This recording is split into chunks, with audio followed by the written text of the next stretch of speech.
Dans le cabinet de Catherine, psychologue clinicienne, les animaux sont les bienvenus et pour cause, elle travaille avec eux. Elle pratique la zoothérapie en séance individuelle et intervient dans un institut pour enfants autistes, le tout avec différents médiateurs. C'est la pratique qui m'a amenée à me rendre compte, et puis les formations en zoothérapie où on conseille quand même aux personnes qui veulent travailler dans ce domaine-là d'utiliser plusieurs animaux, chacun ayant des particularités et une fonction différente dans le travail qu'on peut faire. Catherine travaille notamment avec Jimmy, un Finnois de Laponie qu'elle emmène régulièrement en institut. Le caractère du chien joue beaucoup, mais il doit aussi être familiarisé avec le matériel médical. Il est habitué à travailler avec du matériel, des fauteuils roulants, des cannes anglaises, des déambulateurs et avec du matériel un peu spécialisé. Beaucoup de choses à découvrir dans cette mystérieuse malle remplie de trésors.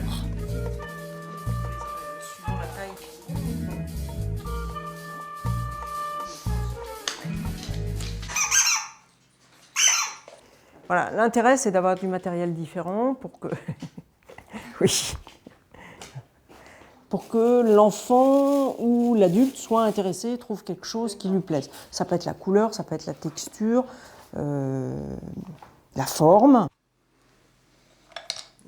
Un maximum de jeux interactifs pour établir un contact par le biais de l'animal. Une façon originale, par exemple, de donner des friandises à Luna. Le chien est remuant. Par exemple, si on travaille avec des cochons d'Inde, c'est un petit animal qui reste sur les genoux ou qui se pose sur un bureau ou une table et qui est beaucoup plus immobile.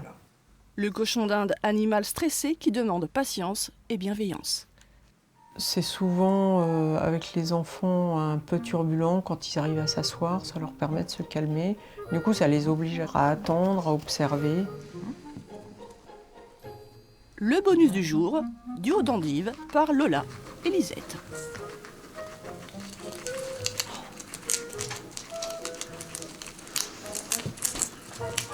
Avouez que vous vous sentez mieux, ça tombe bien. La zoothérapie, c'est fait pour ça.